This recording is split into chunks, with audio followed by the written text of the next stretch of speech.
pledge allegiance to the flag of the United States of America and to the republic for which it stands, one nation under God, indivisible, with liberty and justice for all. Thank you. Welcome to the Town of Southeast Town Board, February 20th, 2025. If you could take note, there's exits behind you on both sides, and there's an exit to the right of us here. Please put all your electronic devices on vibrate. I'd like to make a motion to come out of executive session with no action taken. Second. All in favor? Aye. Okay, so tonight we... Roll call. Oh, roll call, Kathy, please. Thank you. Councilman Cypress? Here. Councilman Larka? Not here. Councilman Lewis? Here. Councilman Mazzata? Here. Supervisor Durante? Here. Thank you, Kathy. So tonight, we have a couple of special guests with us. Matt Slater is here. He's going to give us a little rendition of the state of the state when we're done with our first situation. But I have someone here from Brewster High School who's been here since, I think it was 2007. Yes. She does some good stuff. So we have a proclamation for her, and I believe Matt actually brought something also. Matt, you could come up to the podium. I have a little something. So it's, I've been practicing all week. I'm going to make sure I say it right. It's Brittany Kozlenko. We have an proclamation for her because she has many achievements, so she doesn't need an achievement award from us. We just want to recognize some of the things she does for Brewster High School and Southeast. Just a quick little thing. She received the Presidential Award for Excellence in Mathematics and Science Teaching. It's the highest recognition that a K through 12 grade science, technology, engineering, or mathematics teacher can receive for outstanding teaching in the United States.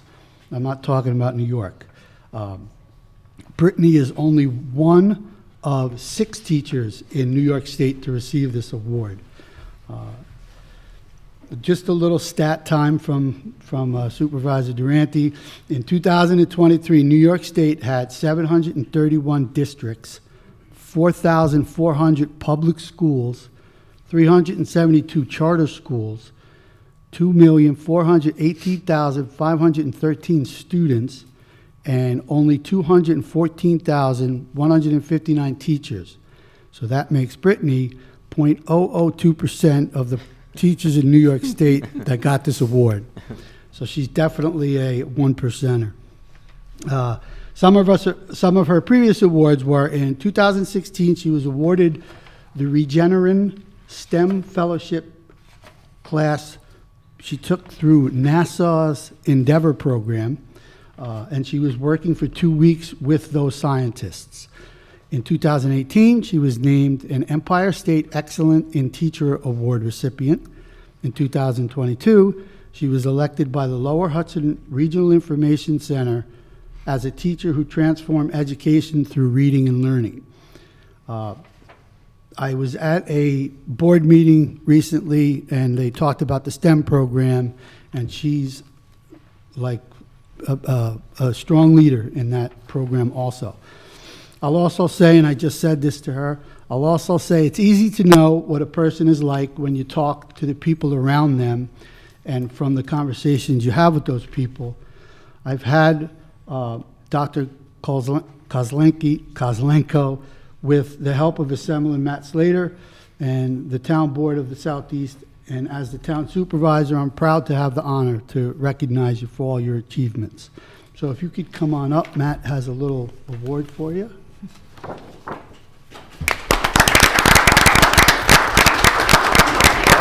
Impressive. And math and science, not two of my strong subjects. Just going to tell you now. So I definitely could have used an educator like you growing up, but what a fantastic achievement. Thank you for your great service to our students. I have, on behalf of the town board and Supervisor Durante, a proclamation for you, and on behalf of the New York State Assembly, a certificate recognizing this great achievement and for all you do for our students. So thank you so much on behalf of the 94th Assembly District. Thank you. I appreciate it. Thank you. You want to get a picture real quick with Yeah. town board to come down? Go ahead, Nick. You're right here. You're right in the middle here. Yes, it's definitely in the middle. Oh, there we go. We'll, Not awkward or anything. We'll open one of these up for you. These are the supervisors. You don't You have to hang invited around, me. you could take Run. Here we go, 1, 2, 3. Great. Thanks, Brittany. Congratulations.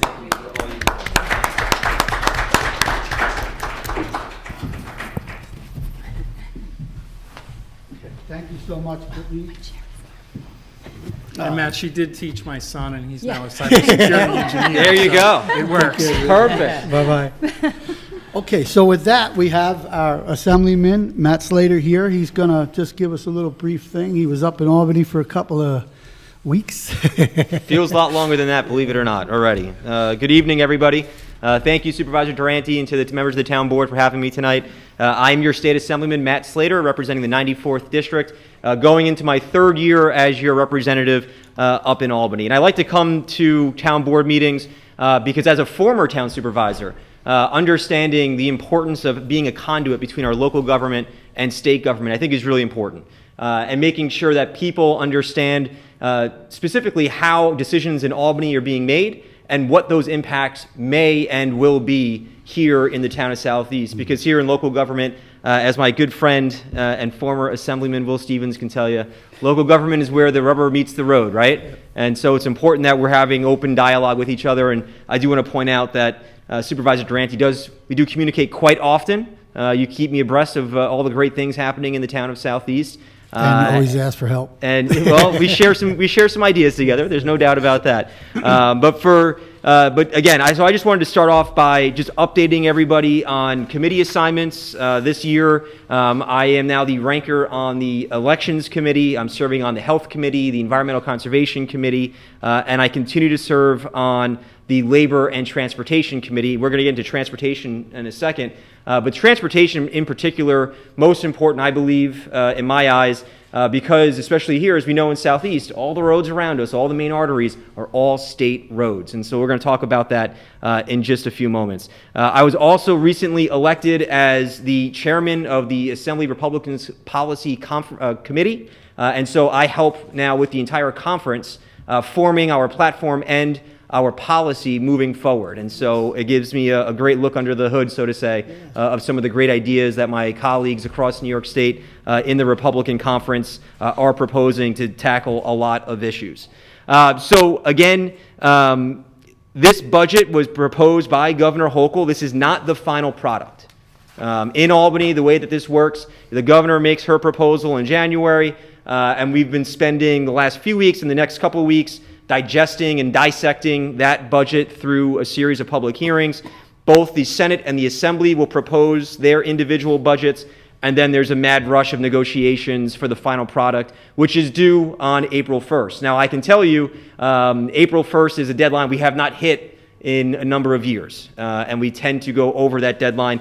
And I'm sure Assemblyman Stevens can tell you some great stories about how far beyond the deadline they hit back in the day, but it's still important for us to try to meet that mark. Now, what I'm going to share with you today, I think has changed, believe it or not. It's changed just in the last day, let alone the last week, because there's been a lot of changes happening coming from the federal government down to the state, impacting our decision-making process and impacting potentially the final product of the budget. So this is a recap of what the governor presented to us originally when we started this year, and that's a $252 billion state budget. That's $250 billion. It's an increase of $12 billion from last year's budget. The state budget in New York is larger than some countries. It's just enormous. And the two areas that we spend the most on in New York State is healthcare and education. And so those are the two primary cost drivers that we see here in New York. The federal government provides approximately $90 billion to New York out of that $252 billion budget. And so what we're seeing right now is a bit of a hold your breath and kind of wait and see moment, because there are a lot of changes happening in Washington. I think some for the good. But there's going to be a trickle-down impact to how we are able to operate the state government. And then, of course, that continues to trickle down to the county, and then, of course, to all of you here on the local level. And that's why I think it's important that we understand, exactly what we're dealing with. So a $252 billion budget. We talked about education just a moment ago. The budget does propose increasing foundation aid for all public school districts by 2%, which is great for Brewster. And that's a difference between last year when we were going in the opposite direction. The governor had proposed eliminating the hold harmless clause, which would have cut funding to more than 50% of the public schools in New York State. So we've done the complete opposite now. The governor is proposing a 2% increase in that foundation aid for all of our school districts. From a local government standpoint, I know that, Supervisor, when you're setting your budget, because when I was town supervisor, it was always one of the fun activities that we got to do. AIM is one of those things that you look at as help from New York State. And once again, the governor is proposing a flat AIM allocation compared to last year. It hasn't increased in quite some time. And when you look at the economy, when you look at the impact of inflation, I think it's clear AIM does need to be increased, but that's not what the governor has proposed. The AIM allocation in her proposal is $765.2 million for all towns across New York State. In transportation, and I'm going to try to tick through this quickly because I can spend all night here, but I know you're busy. Transportation, I talked about earlier, and for local governments, we talk about CHIPS, right? That's the money that you use to pave all of your local roads. And I know that your highway superintendent, Burdick, does a great job with his great crew. I saw him out by my district office on Star Ridge Road, and I know what a great job they do with the money that they're given. One of the things that we continue to talk about, though, is the need to increase CHIPS. Again, with inflation alone, we've seen estimates of the cost of paving to go from $80 per ton about 4 or 5 years ago to now $130 per ton. Yet CHIPS is again proposed to be flat this year. Now, there's going to be a push from the legislative end of the budget negotiations to increase the CHIPS allocation, which is, I think, critically important because, again, of the rising costs for construction. But right now, the governor has proposed a $598 million allocation for CHIPS for all the towns in the state of New York. Other programs that are remaining the same is your extreme winter recovery money and your paved New York money, as well as your pothole repair money, all things that trickle down to our local governments in some fashion and helping with our roads here in the Hudson Valley. But again, all of them being proposed as a flat allocation compared to last year. The one thing that I will say, which is I think very good, and I will give credit to the governor for it, is her recognition of a needed investment in DOT. And now all around here in the town of Southeast, it's all state roads. And so we rely on the Department of Transportation to make sure that those roads are adequately paved and they're safe and they're and obviously usable. And we've seen some good investments just outside here on 22, right, Supervisor? We were out there seeing the good work that we were able to get some significant dollars from the state. But there's a lot more that needs to be done. And so the governor has allocated $800 million for DOT core capital projects. And as a member of the Transportation Committee, I can tell you that is critically important for the future of DOT and their ability to keep up with the need. Here in the Hudson Valley, we live in Region 8, and Region 8 has the worst rated state roads and state bridges in the entire state of New York. We are dead last. And so my hope is that if this allocation of $800 million, which has bipartisan support, is finalized, that we'll finally be able to start tackling our crumbling infrastructure more so than we already have here in the Hudson Valley. And so that's one of the good things that I think we've seen in the governor's proposal that we need to fight to make sure remains with any of the changes that we may see coming down the line.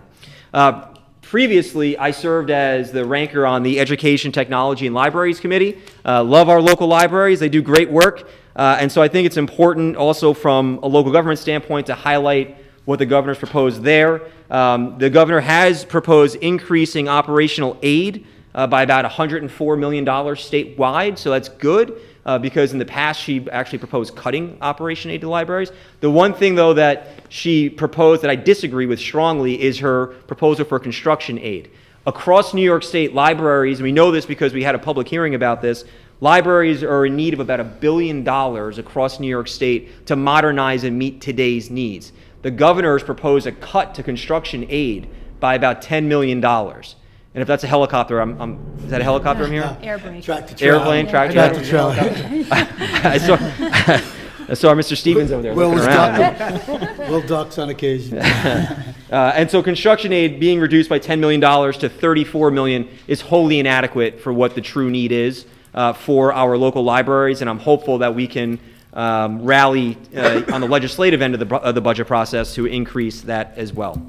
Childcare is a big issue for me personally. I've got 2 small kids, no longer in childcare, but I know how painful those bills can be. Childcare in New York State is astronomical. It actually can cost you more to send your kid to childcare than it does to send your kid to an in-state college in New York. That's how much childcare costs now. It's mind-blowing, to be honest with you. And we really need to get serious about how we can deal with the costs of childcare. My colleagues in the Assembly Republican Conference, we put together a blueprint for childcare that provided a whole host of ideas last year. And actually, the governor adopted some of those in her proposal, one of which is creating a substitute pool for childcare providers, which is something that I actually wrote legislation for last year. Believe it or not, when you're running a childcare facility, it's not like public schools, right? You can't, if in public schools if the teacher's sick, they can call in, they can get a substitute to cover their class. Childcare providers don't have that luxury. The state doesn't allow for that. And so what happens is either your childcare gets canceled for the day, and us parents know that's probably the worst call you can get at 7 o'clock in the morning, right? Because now you're scrambling, trying to figure out what do I do with my kid, or the childcare provider actually has to come to school sick, or if there's an emergency, or there's a whole host of issues, right?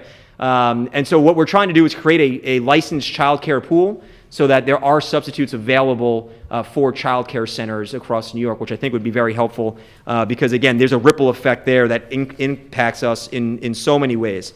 And so, we're going to see what the final product is on the childcare side, but I think it's important to note that as well. I'm going to come back to utilities in a little bit because I've been getting a lot of calls about that, as I know the supervisor has. So we'll talk about that in a second. But I do want to switch over to the MTA. There was a big announcement yesterday. If you didn't hear about it, President Trump has essentially struck down congestion pricing. Congestion pricing was a tax. I think it's a tax. I don't call it a toll. A tax on people entering Manhattan below 60th Street. It was expected to generate $15 billion for the MTA. President Trump has now, again, struck that down. There's now going to be a legal court battle over whether or not it can proceed or not that the governor announced yesterday. But the problem with the MTA is just the cost. They require a $68.4 billion in their five-year capital plan. And really, it's just a bottomless pit. And actually, the MTA was before us during the budget hearing with the Transportation Committee, and that's exactly what they said. You can give us $68 billion, but we're going to be back asking for more money, which I think is the greatest problem with the MTA right now. And so that's really going to be a big question mark returning to Albany next week, is now that you have potentially $15 billion that's no longer going to the capital plan for the MTA, and they were already short $33 billion, what's going to be the final product? What is Albany going to propose? My fear is that the MTA payroll tax is going to come back. It's still there. Businesses are already paying it, but I know that there are many people who are talking about increasing that MTA payroll tax here for the Hudson Valley, which I think is a non-starter in my books. So I think we need to take a hard look at the MTA. We really do need a forensic audit of the MTA, and to sit there and admit that you're a bottomless pit is a non-starter for Hudson Valley taxpayers in my mind. So that's going to be a bit of a contentious battle coming down to the end there as well. I'm going to stop there and see if you have any questions. Oh, Matt, we have... Before we go to utilities, I'm going to see if you have any questions. Yeah, go. Matt, why do they split up the CHIPS and Pave New York and Pothole? Like, why can't we just get one thing and do whatever we want? You want the truth? In my mind, headlines matter. Okay. And it's just splashy headlines. But there are some things that the state is able to do with those dollars in some of the other pots of money. They do also sweep money when needed to other pots. And so it gives them flexibility depending on what is happening in the world. But there's no doubt that CHIPS increase is needed. And in fact, I'm going to be on the phone tomorrow with the Highway Superintendents Association because they're rallying support for an increase there as well. We're going to be doing a press conference next week hosted by the town of Somers. Again, raising the issue of the need for increased CHIPS dollars. But there's no question that it's needed. Yeah, we appreciate the funding. It adds some complexity when it's, comes in different ways. Listen, the budget for $252 billion is very complex, and so that's just the tip of the iceberg, believe me. Weren't you guys up there last year fighting because they were going to try to eliminate some of the CHIPS money? Yeah, the CHIPS allocation last year went backwards, and we were able to restore $60 million in the overall, and that got us to where we are today. But we need to do more. Yeah. You can't be able to maintain your paving schedule as a highway superintendent with the current economic factors that you're dealing with, and the inflation and the cost of construction and so many other issues that we're dealing with. And when you look at how many miles of local roads we have to take care of, each municipality, you need the money. And so when you look at other places that the state's investing in, local roads, they matter. And so we need to make sure that we're increasing that allocation. Excellent. Yeah, Bert was up with him last year. Yeah. I hope he's coming back up again this year. I think He he, will, is, yeah, right? Mike's- Yep. So he'll be Mike's up in way 2 into weeks it. with me. We'll be Yeah. pounding the pavement in Albany. He works hard for us. Yes, he does. He Other really questions does. I might be able to answer for the town board real quick. Actually, I don't, because we can talk all night about all this stuff. Yep, we can. But the MTA, I'm very confused with the MTA, and Mm-hmm. they own the bridges under the crosswalks and the trails, and, we go back and forth because they are very present in Southeast. Yes, they are. This might be a very silly question, but who is the head of the MTA? Jano Is it- Lieber is the head of the MTA. And He's the chairman. Is he an employee of the state or He's the MTA? The MTA. He is, okay. Yeah. Yeah. All right, that's not that silly of a question, right? No, I mean, no. He was before us at the transportation budget hearing, and he was Yeah. the one who said, we'll always be back. Yeah. So don't think that you're going to be able to fix us. And that's very hard to justify. Tens of billions of dollars to sit there and say, well, you're just going to come back to me again. I mean, you got to fix the problem. I think the biggest problem with the MTA that I see right now is they're leaving $700 million a year on the table from people who are jumping the turnstiles. They're leaving billions of dollars over the last 5 years in unpaid tolls. Yet they have the audacity to tax people going to work. I mean, I think it's just madness. And so before you go to that point, you have to fix what's broken. And those are two simple things that are very broken. And so, the tolling system needs to be fixed, but also they need to enforce the fares when you're, getting on buses, because they haven't, the bus fare evasion is a big problem, but also on the subways. And so that's something that I think the MTA needs to get its hands around before it comes asking taxpayers for more money, admitting that it's a bottomless pit. well, thank you. Direct funding, payroll tax, DMV fees. Yeah. They got their hands in everything. Everything. And so that's why, again, I say that this is a bit obsolete, because if President Trump, again, having declared that that congestion pricing can't continue, it's a $15 billion hole in their budgetary plan, and then it falls to the state to figure out, well, how do you make it up? So that's going to move a lot of the pieces on the board around when it comes to the state budget. Better you than me. Let's talk about utilities. Sure, let's talk about utilities. Love to. I really wouldn't. But I do want to thank everyone who's called the office. My district is wholly contained by NYSEG. I have a little bit of Con Ed, but vast majority of the residents of the 94th Assembly District are NYSEG customers. What you're seeing right now in your bills is a supply rate spike. Now, what happens is NYSEG is delivering the electricity. You pay them a delivery charge. You see it on your bill. There is a supply rate. The supply rate is the cost to generate that electricity. The supply rate is not regulated by New York State. And so when NYSEG goes to the PSC, which is the Public Service Commission, which has to approve all of its rates, right? They go and they say, here's our delivery charge rate. So they are in the middle of a 3-year rate case that's been approved by the PSC. There was an increase in May, and there'll be that's their second of 3. So there'll be another increase of your delivery charge in this coming May.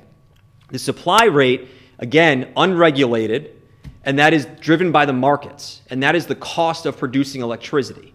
And so what we've seen time and again, especially during the cold winter months that we're seeing right now, is the cost to produce that electricity in New York State spikes. We saw this in 2019 as well. That was the last really major spike that we've seen like this. But if you look at your bill and you track it, you'll see it ebbs and flows winter and summer, right? And so your winter, you're going to peak, and your summer, you're going to peak, and your fall and your spring, it dips. That's what's driving the cost up right now. And it's crazy, absolutely crazy.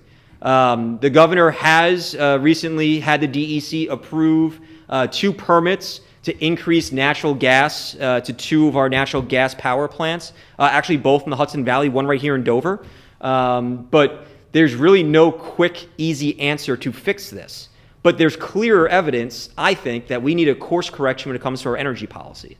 And this is something that I've been talking about for the last 2 years, because when I got up to Albany and I started getting briefed on the energy policies that we were trying to implement as a state and the reality of where we were as a state, it didn't work. The numbers weren't adding up. In fact, the New York Independent Systems Operator tells us we don't have enough electricity on the grid to meet today's need. And so we are really missing out on the generation side. There's just not enough baseload power to actually support what we need today. And then you turn into an economics issue, it's a supply and demand issue, and that's why that supply rate, that supply charge, if you look on your bill, you'll see it's through the roof. That's the problem we're facing right now. And I wish I could tell you that there was a quick and easy fix to it, but right now, other than increasing that energy generation, there's not. And so when you talk about losing things like Indian Point, this is an impact of that. And when you look at the future of New York, you have to figure out better ways to allow for base load generation to support the grid. The governor is talking about small-scale nuclear in upstate, which I think is great. I think that we're going to be very successful with that if it actually goes through and we see it come to its final stages. But we need to do more of that in other places of the state to meet today's need. And then you look at what they're trying to do with the electrification of everything, it just doesn't add up. If we can't meet today's need, how the heck are we going to electrify everything for tomorrow? It just doesn't make sense. And so that's why I think we really do need a course correction on the energy policies. And then you talk about the impact it has on the affordability crisis we're facing. It really all adds up very, very quickly.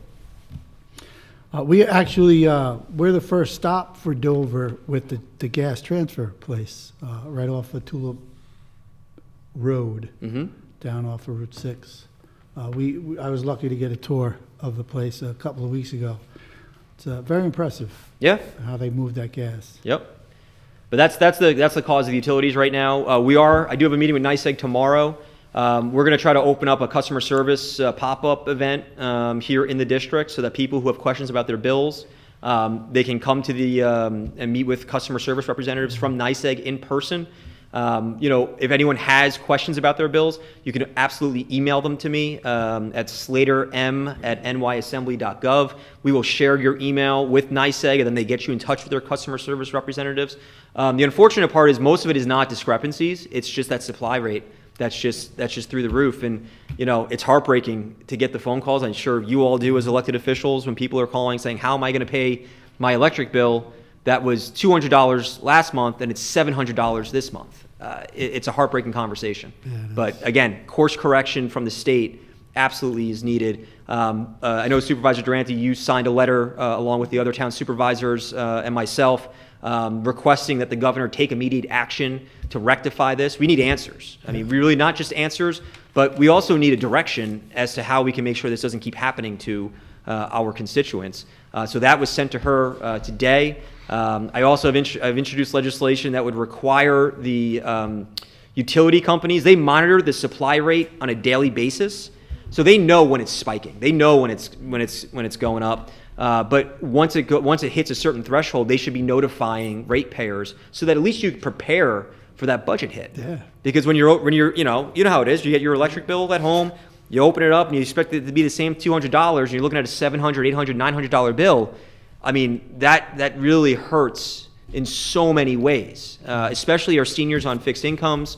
I've heard from seniors who are being forced into positions where they're choosing between keeping the lights on, keeping the heat on, and paying for their groceries or paying for their medication. I mean, it really does exacerbate that affordability crisis that people are dealing with right now in New York. I say we appreciate all you guys are doing because you're knocking on their door. We're trying. We're making sure that the Hudson Valley's heard. I can tell you that. That's great. And I appreciate everyone's help and support. I will also make a plug for our diaper and baby wipes drive. There's a box right here in Town Hall. We continue to partner with Putnam Cap. We did this last year. It was very, very successful. And so if you're willing to help out some families in need, just drop off a package of diapers or some baby wipes right here at Town Hall. And it's going to go to help some great families. So I appreciate everyone's support on that as well. Matt, how long is the box going to be there? When's the? That's a drive? great question. Till the 28th. End of the month. End of the month? End of the month. Okay, great. Yep. So next week. So you have Okay. until next week. Next But, week. Yeah, but Putnam Cap also right here in Brewster, a great organization. Does Helping a lot of Kira people. drive around in a van and pick up the boxes? when Kira it's all doesn't. over? Kira doesn't do that, but we do have someone who does. Don't worry. So, but again, I just want to thank you again for the opportunity just to come. I think it's so important that the open and transparent communication between state government and local government happens, so that the constituents understand what we're dealing with, but also that we can have the collaborative conversation. And if you have any suggestions or ideas, things that we can be tackling on the state level, please don't hesitate to reach out. And I really do appreciate everyone's time tonight. Thanks, Matt. We Thanks, Matt. appreciate it. Thanks All for right. coming. All right, Thanks, have a great everybody. night. Be well. Thanks, Kira. Kira is Matt's incredible assistant. She's always with him and pretty much carries him through the water. Okay, so thanks again, Matt. So now I'd like to make a motion to open a public hearing. Second? All in favor? Aye. So this is public hearing for the special district water rates. A couple of, I would say maybe 2 months ago, we had Ron Hund and Bruce Bridges from the special districts and our accountant come up and kind of tell us what was going on with the rates, what are some of the items and reasons we have to increase some of the rates. So tonight is a public session, so anyone from the public that would like to come up and get some answers or just talk to us a little bit, please come on up. Tell me who you are. You don't have to raise your hand, you just come on up, Jim. And if we, if we can't get you an answer right now, with Ron and Bruce here, we'll get you the answer. All right, thanks very much. I'm Jim Gaynor. Hey, I Jim. have some questions about the Brewster Heights Water District. And I saw the spreadsheet that was included with some of the materials that the town put out a few days ago.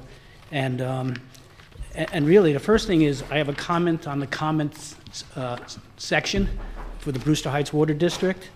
I see that the proposed increase is about 10% as opposed to last year. And over in the comments column, we see that, rates are being raised to finance the Duval Road water pump station and replace potentially 3 sand filters down at the bottom of the hill. And, looking at that, the math doesn't really add up, right?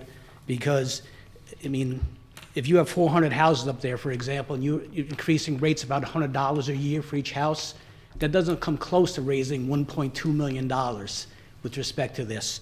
So I'm just wondering whether that language could be changed, or could you explain the language a little bit more to me? Because it's just, I think maybe the language needs to be tightened up a little bit. Ron, just correct me if I'm wrong, but the filter $1 million number, we're just trying to start collecting for that. We're hoping we're going to get 5 years out of those filters.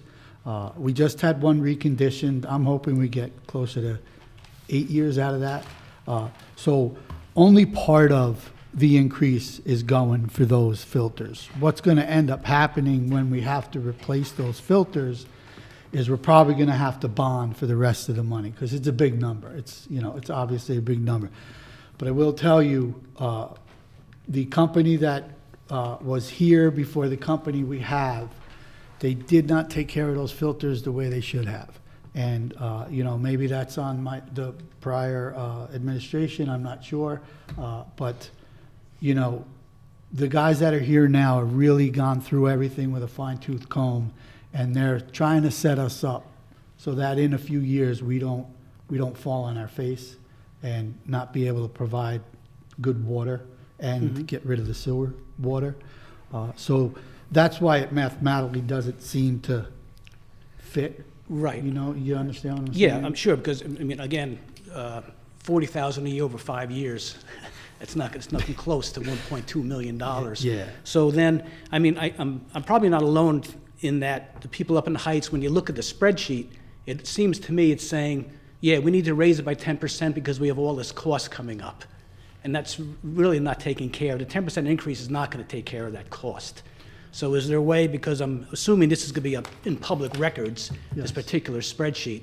So is there a way to change the language in that to let folks know up in the district that indeed, you know, we're not going to be able to raise this much money in the next few years to pay for these Yeah, we could, improvements? Ron, we could probably pinpoint that a little bit more. Yeah, I'll just let everybody know that after this public hearing, we usually send out yearly annual letters to all the residents. They usually go out with your first bill.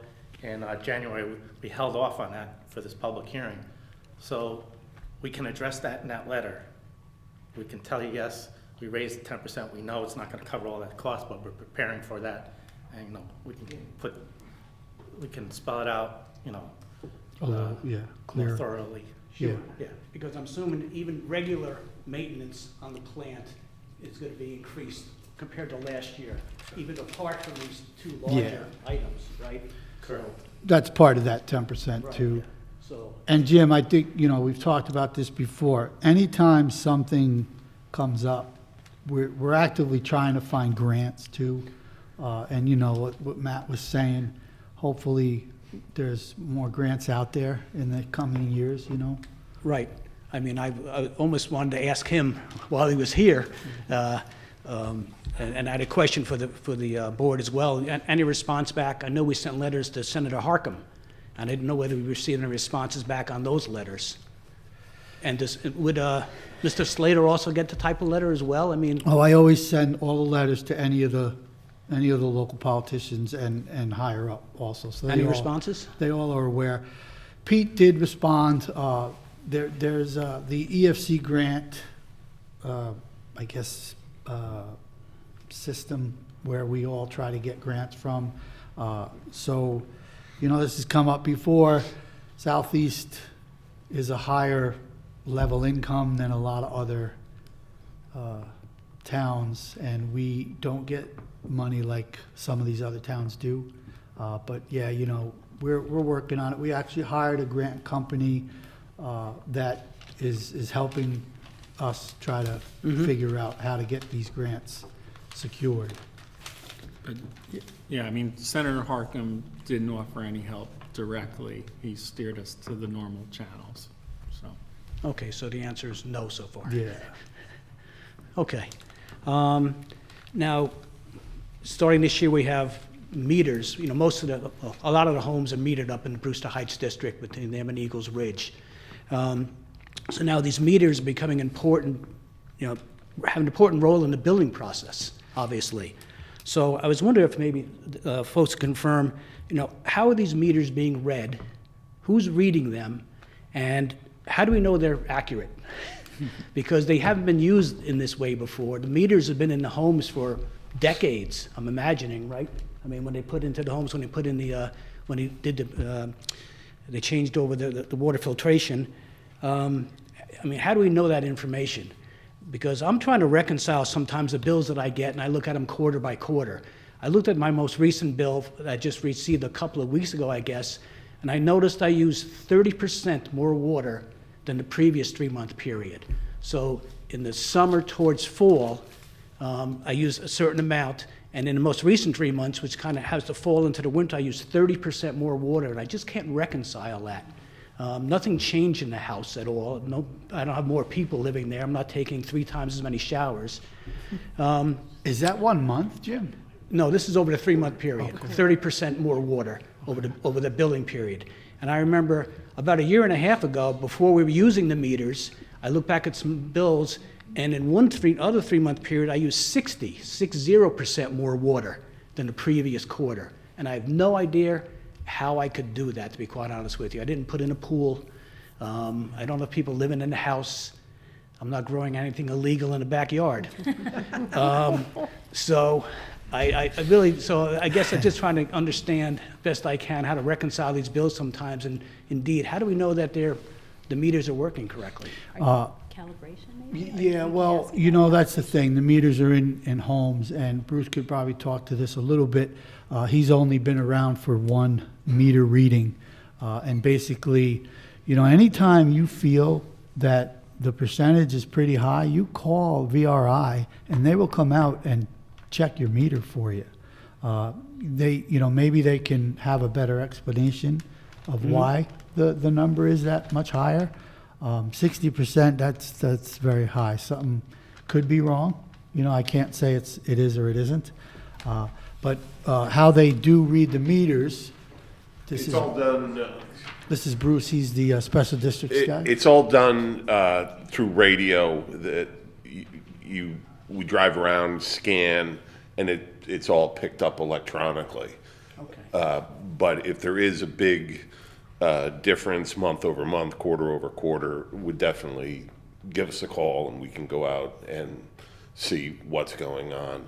A lot of times, unfortunately, you know, you can have a leaking toilet or something outside is left on. I have yet to see a situation where it's the meter. There's usually a cause. So, you know, let's set something up and come take a look. Okay. Hey, Bruce, it probably wouldn't explain percentages that big, but isn't it true that, like, the dates aren't always, like, it's not always the exact same Same time date, frame, yeah. right? It varies a little and- bit, so. I yield to Ron here too. There could be a true up coming from a prior quarter or something. Wasn't there? Well, that doesn't occur any longer Okay. because we bill for every gallon now. Yeah. But it's, what I'm saying, it's not always, let's say, Not always 90 90 days. days. It's Yeah, I understand. 80 days, 100 days, you know. Right. Whenever you drive around. When the so. computer breaks, it's, So, but start by looking at the meter. So, Okay. all right. Thank you. Yep. I think that's all I had. Maybe just one make suggestion. I don't know if other people have done this. In situations like this, would it be easier to have two microphones up here? So yes, Paul, our video person has requested that 3 or 4 times from me. Yeah, So I'm sure we're- you must have another microphone, another podium here. You can have because mine. you Yeah, wouldn't- no, you we'll wouldn't give it to definitely me. try to do that. Thank you. Okay, thanks for your Thanks, time. Jim, we appreciate it. Thanks. If anyone else wants to come on up, come on up. Just let us know who you are.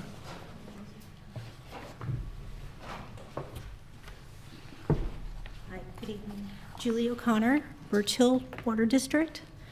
I was just hoping for a PFAS update. Oh, okay.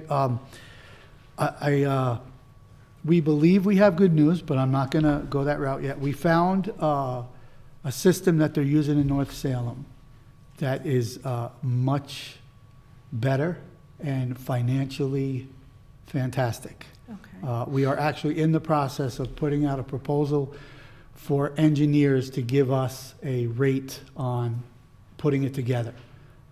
It was already approved by the state to remove the PFAS.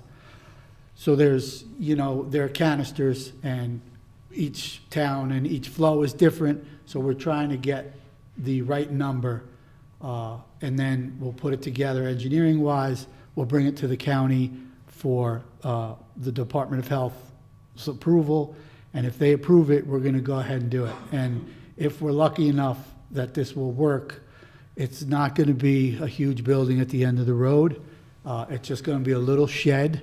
We'll make the shed look as nice as we can. Okay. So it's not like piping up to town or anything like that? We're really, Much more economic. we're trying to steer away from that. Okay. Because, you know, you guys are very small, and it's one of our biggest things right now. Because the clock is ticking, we have some time, but, you know, we don't want you guys having water that's contaminated either. So we're trying to get that done, and Bruce has been a real crucial part of that.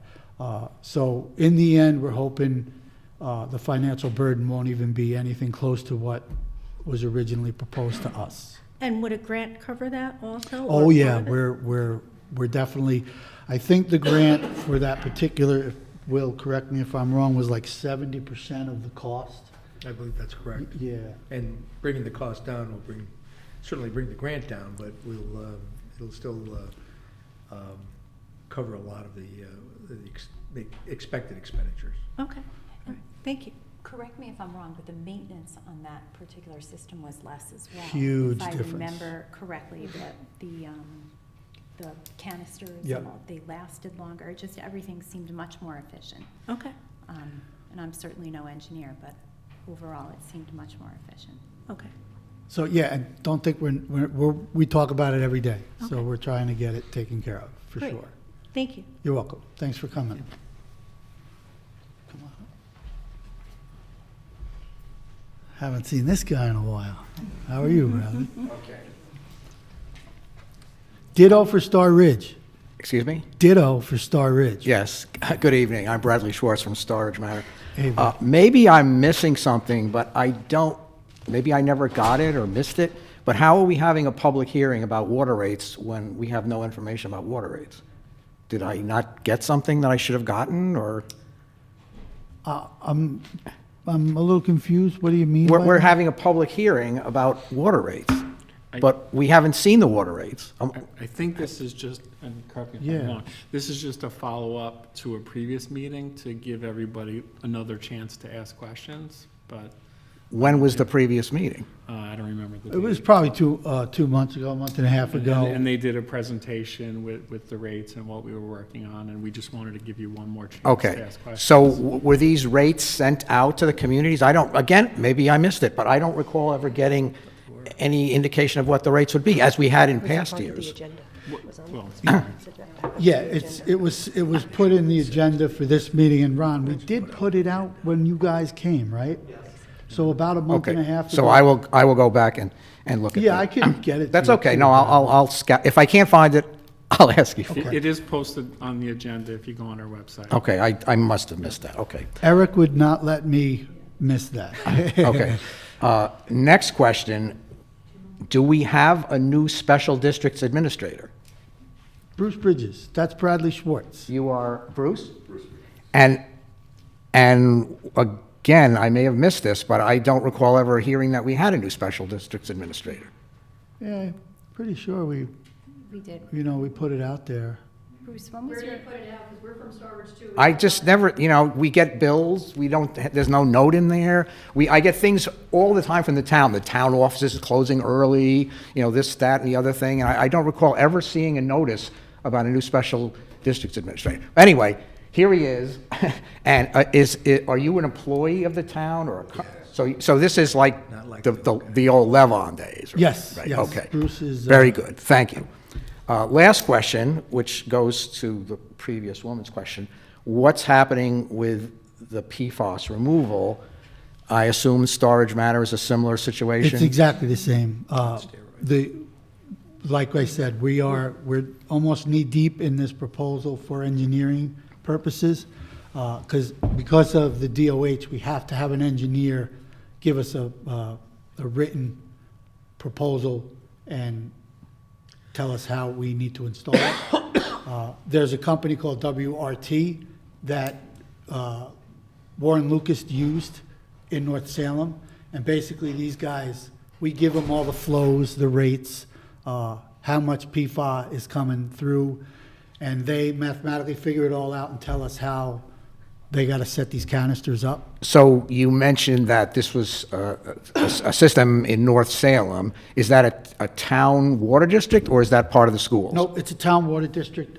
Is Sunset, was it Sunset Okay. Ridge? Sunset Ridge. Yeah. So what is the technology for that? Is it activated carbon? or No, it's, what are the canisters called, Bruce? It's a filter system. Is it ion exchange? Yes. So it's, Yes, okay, so that would be a big change from the previous thought that we would be It's using. completely different. Okay, Bradley. so the current thinking is to go with this ion exchange method? Because it has, since we started looking at all this, it's been approved by the state. Oh, okay, so that has not been previously approved. Okay, When we first heard about it, it was only a pilot program, and now it appears that it could be approved and be substantially cheaper, so. Okay, thank you very much. Yeah, thank you, Bradley.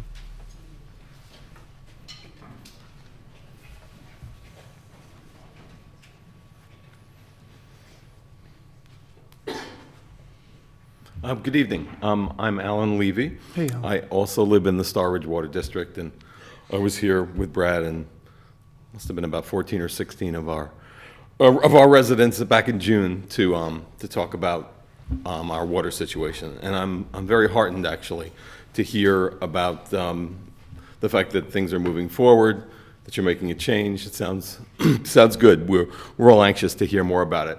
I sort of wanted to share with you a particular situation about myself that has that kind of put me on the Water District Committee in Star Ridge Manor. A little over 2 years ago, I sat in an operating room and had 6 holes by a robot punched through my abdomen on the way back to my kidneys, and it was a harrowing experience for me, as is for anybody. And I had renal cancer. I had a 2-centimeter lesion that was removed from my kidney. Kept the kidney, thank goodness. But there have been clear links at this point provided between kidney cancer and PFOS. And I say I'm sharing this with you to give you a real-world example of somebody who, I can't say whether, the PFOS that came through in Star Ridge Manor is linked to my renal cancer, but I can tell you that there's no history of almost any cancer in my family, certainly not renal cancer. And I bring it here for almost some shock value to say, hey, there are real-world consequences for real people like myself.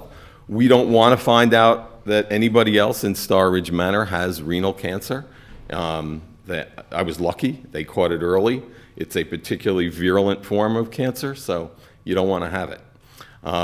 So I wanted to just bring that to your attention and encourage you to move as quickly as you possibly can to get these systems in place and get rid of the PFOS, because you don't want anybody else like me. Thanks. Well, we're glad you're well. Yeah. Thank you. But the interesting thing is when Bruce and I talk about this and dealing with the state and the DOH, we always end up saying, it doesn't matter what these guys think. The PFAS is in the water. We got to get it out of there. And, I don't know if they understand that all the time, So, yeah, we're working on it. Thank you. Does anybody else want to come up? All right, so what I'll do is I'll make a motion to close the public hearing with a 5-day response period to follow. Second. All in favor? Aye.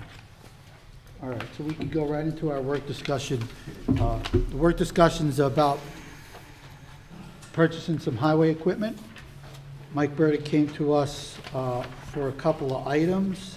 I think you guys were able to see what they were. Yes. And, these are things that Mike uses a lot. So we want to make sure Mike's got the right equipment. Does anybody have any input or questions about what Mike's trying to do? No, I No. always find that Mike has really good foresight Yep. on what we need for the town, and I know he always does his best to find the best possible deal, so I have no problem with it. Yeah, so if you sit with Mike, He he's knows got everything. a plan for long past Yeah, he's gone. he's my kind of guy. He's always Yep. he's thinking 3 steps ahead, so. Like, he tells me how much he finds vehicles for, Yeah. and I'm like, how do you do that? Why do I pay so much more? He's got a lot of contacts. Yeah, no, I totally trust what he says, and I think his proposal is very reasonable. Okay, awesome. All right, so then I will make a motion to open the regular meeting. Second. All in favor? Aye. I'll make a motion to waive the reading of the correspondence. Second. All in favor? Aye. I'll make a motion to approve the voucher list for, I forgot to ask you that yesterday. Thank you. $4,614,829.95. Second. All in favor? Aye. That is a big number. Our accounting department definitely said that was a bigger number than a lot of times. I'll also make a motion to waive the reading of the budget transfers and accept such transfers as submitted. Second? All in favor? Aye. Aye. I'd like to set meeting dates and public hearings. Supervisor, Oh, I skipped right over that, I'm sorry. Supervisor's report. So, you're trying to get out. yeah, I looked at it a lot today. And the funny thing is, where is it? Oh, here it is. So, we got through January, and, you know, it's very hard, as I'm learning and talking with Ron about all this. It's so early in the year, it's so hard to tell how we're looking. But some of the questions I had myself were, some of the government supplies are less than they were, where they're helping us pay for things. Our retirement, our employee retirement monies are actually in our favor. I assume there are less people receiving retirement funds from us. The thing that's really hurting us is the benefits and the insurances for all of these benefits, because those numbers just keep going up. But other than that, you know, like I said, it's January. It's very hard to tell. I'm hoping in November I'm saying the same thing, you know. Yeah, what gets hard when you look at it month by month is Yeah. there's ebbs and flows to things. You know, there's funding that comes in from the state, and, you know, until you get a couple of budgets under your belt, Yeah. you don't know when they're coming. It looks like it's the end of the world and everything's fine. And that's so, where Ron kind of just yeah. shakes his head and goes, "It's okay, Nick." Yeah, so It's you just okay." you got to watch the lines that we control, and that's what we can do. Okay, so I can set meeting dates and public hearings. All meetings will be held at 1360 Route 22, Brewster, New York, at 7 p.m. unless otherwise noted. Thursday, March 6th, 2025. Thursday, March 20th, 2025. We have a couple of resolutions that our esteemed town attorney put in some fancy wording for me. Our first resolution is purchase of highway equipment, plow truck, and necessary equipment. Now therefore be it resolved that the superintendent of highways be and hereby is authorized to execute and deliver such purchase agreement or agreements necessary for the purchase of one plow truck and associated equipment for a purchase price not, to exceed $220,000. And be it further resolved that the superintendent of highways shall comply with all state and local laws regarding procurement and expenditure of public funds before evacuating the foregoing purchases.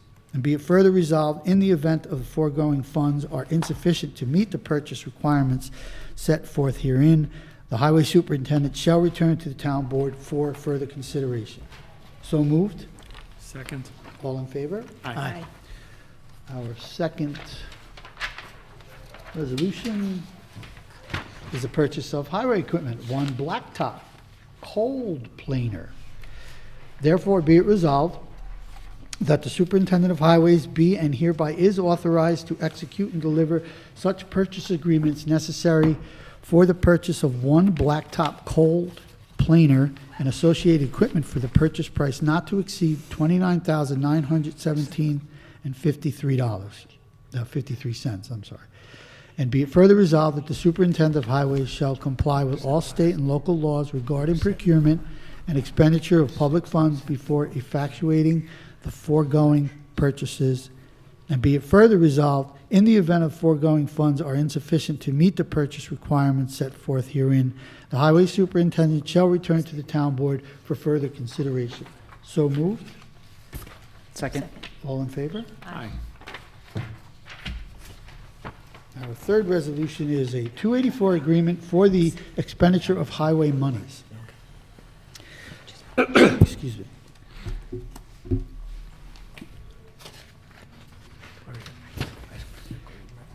Therefore, be it resolved that the town board agrees to to the amounts of allocations of road improvement and capital expenditures as set forth in the attached forms of Highway Law Number 284, agreements submitted by Highway Superintendent as amended, which are made a part hereof, and be it further resolved that an affirmative vote by a majority of the town board shall be deemed equivalent to the execution of an agreement by a majority of the town board as contemplated by Highway Law 284, and execution of a copy of this resolution by the highway superintendent shall be deemed equivalent to a fully executed agreement as to expenditure of highway funds for the 2025 fiscal year and contemplated by Highway Law Number 284.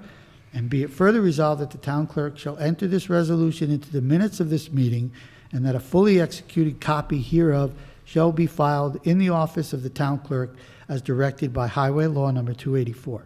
And be it further resolved that the town clerk is hereby directed to deliver a certified copy of this resolution to the highway superintendent forthwith. So moved. Second. All in favor? Aye. Our fourth resolution is the adoption of local law number 1 of 2025, chapter 126 of the Code of the Town of Southeast entitled Taxation. Therefore, be it resolved that the town board of the Town of Southeast hereby adopts local law number 1 of 2025 pursuant to the municipal home rule law to amend chapter 126, taxation, article 6, volunteer fire and emergency services, section 126-16A, to extend the available exemption to a property owner if such property owner or spouse is a volunteer firefighter or volunteer ambulance worker who provides such volunteer services to a neighboring town, village, county, or school district. And be it further resolved that the town clerk be and hereby is authorized and directed to enter said local law in the minutes of this meeting and in the code book of the Town of Southeast, and give due notice to the adoption of said local law by filing such with the Secretary of State of New York within the time required by law. So moved. Second. All in favor? Aye. Our last resolution, excuse me, is the authorization for the town attorney to commence litigation for 210 Doansburg Road, Brewster, New York, 10509, tax ID map number 47.1-34. Now therefore be it resolved that the town board of the Town of Southeast hereby authorizes the town attorney or any special counsel the town may retain to commence any and all civil actions and proceedings in law and in equity in the court of appropriate jurisdiction against Salvatore Calabalota and other owners, if any, together with all responsible or necessary parties in connection with the ownership, occupancy, use, maintenance, and control of premises located at 210 Doansburg Road, Town of Southeast, tax map ID 47.1-34, seeking to compel compliance with the town's zoning, building and property maintenance codes, and to abate any and all nuances resulting from the violation of such codes, rules, and regulations thereon. So moved. Second. All in favor? Aye. Okay, so that concludes all that reading. Is there any new business that anyone would like to talk about? No. Goodwill? I'm sorry? Nah. All right, then I will make, actually, I'm sorry. I'd like to recognize anyone from the public that might want to come up and have a comment. Anyone from the board? No. Well, thanks, everyone. I make a motion to close the meeting. Second. All in favor? Aye. Aye. Thank you.